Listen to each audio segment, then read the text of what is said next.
let's review some shit. Hey guys, bet you thought I was done for. Nope, Proofy had an opinion. It's back for 2010. To wrap off 2009, which was one of the greatest years for movies in a long, long time, I thought I'd do a pretty simple top 5 countdown just to show you what I thought was the top 5 movies of the year. No one's going to agree with me because these are unusual picks, and Avatar's not number 1. Spoiler alert, I didn't put it there. But alright, it's time for the top 5 movies. Let's take the dive and start off with number 5. Number 5, Star Trek. I loved Star Trek. It was a very faithful reboot for the series and opened Star Trek up for a whole new generation of kids. Because I grew up watching Star Trek, I loved Wrath of Khan, Search for Spock, all those movies I saw. What other ones? Nemesis I saw when I was getting kind of up there at kid age, but Nemesis was crazy good. So seeing Star Trek just this epic now, because Star Trek was always really low budget but really fun, but just seeing how far it's come in its budget and just how insane these special effects were.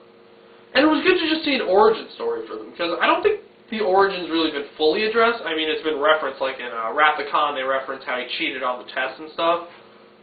But this movie is just great, and Leonard Nimoy's in it, so that's awesome. I loved Star Trek. I thought the special effects were great. It was a good choice of actors, not using anyone too well known, but still making the movie flow together with it. Thought that was great. Number 4 certainly wasn't a bore. Number 4, Avatar. Now, I'm going to be honest, I didn't really like Avatar that much. I thought the writing was stale, the story's been done before, Dances with Wolves in space, Pocahontas in space, a lot of things that critics are saying. But I can't deny that it really did change the game. The CG in Avatar is amazing. I mean, it's just breathtaking how far CG has come. A bioluminescent forest it looks amazing. But you can't take away from the fact the writing was really dull and the story was really dull. But that's not stopping it from doing good in the box office, as it has just hit the 1 billion mark. Balls out of there. It's clearly winning some awards this year, because it has done amazing in the box office. I think it's in the top 4 foreign market grosses of all time. And it's creeping up upon Dark Knight right now. I think this really shows where movies have gone, though, that we can really have a $1 billion revenue for a movie. Now, I don't want to focus on the money, though. I did like the movie. I thought it was a fun movie. I don't think the 3D did anything, but I didn't see it in IMAX. People are telling me in IMAX it was the craziest experience of their life. So, you gotta go check that out. It's the movie of the year, obviously. Now, number 3, people may think I'm barking up the wrong tree with this choice. Cloudy with a Chance of Meatballs. I don't care what anyone says. This may speak to... Well, that was cool. This may speak for my Arrested Development right now, but God, that movie just... I was laughing during the whole thing. It's just rapid fire, physical jokes. Enough to keep even the most ADD-infested 8-year-old into the movie the whole time. Me being the ADD-infested 16-year-old was just as amazed with the movie, and its pretty colors. Admittingly, the movie stumbles a little bit in the second half, but just the writing is so witty and well done, and the characters are such unusual players for this movie that it just flows together and meshes into this perfect animated feature. And it's amazing how many good animated films came out this year. Fantastic Mr. Fox, Up. This was a good year for animated movies, but Cloudy with a Chance of Meatballs, boom, blew me away, and I loved it. If you haven't seen it, go check it out. I just bought the 2-disc edition on DVD. I loved it. How do you do? Number 2. We have The Messenger. Now, The Messenger it's a big difference from what I just talked about, Cloudy with a Chance of Meatballs. Because this movie, it's dark. I mean, there are scenes in this movie where they're just telling parents that their child has died in the war, and just their reactions are so amazing. You don't know what's going to come next. So you're on the edge of the seat, even though this isn't a thriller. It's not a thriller at all. It's a drama. But you're on the edge of your seat seeing how these people are going to react to the concept of death that has just struck their family. The Messenger, it's so well acted, and the story is just so deep and touching and relevant to what we're dealing with right now in the world. Because the messengers, they have a real job. They have to go around and tell people their son and daughter have died. And that's a job I don't think anyone would want, because that's just such a miserable job. They have these rules. You can't comfort the person. But you know what, in the end, he's going to come for one of them. Check out the movie and see what I'm talking about. The Messenger was insanely good. Number one clearly was the most fun.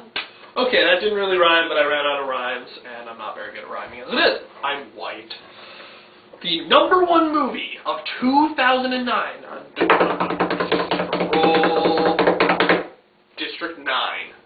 District 9 was an amazing social movie piece wrapped up in a beautiful candy-coated sci-fi adventure. It's nitty, it's gritty, it's gory, but it's intelligent. It speaks a true story. It's based off a true story of actual events in Africa. I think the human-alien interaction is amazing. I'll admit some of the gang member stuff was a little weird for me, but I can totally see where all that stuff could be true. And District 9, it just speaks on a whole other level than these other movies. It had the lowest budget, but the special effects came off beautifully.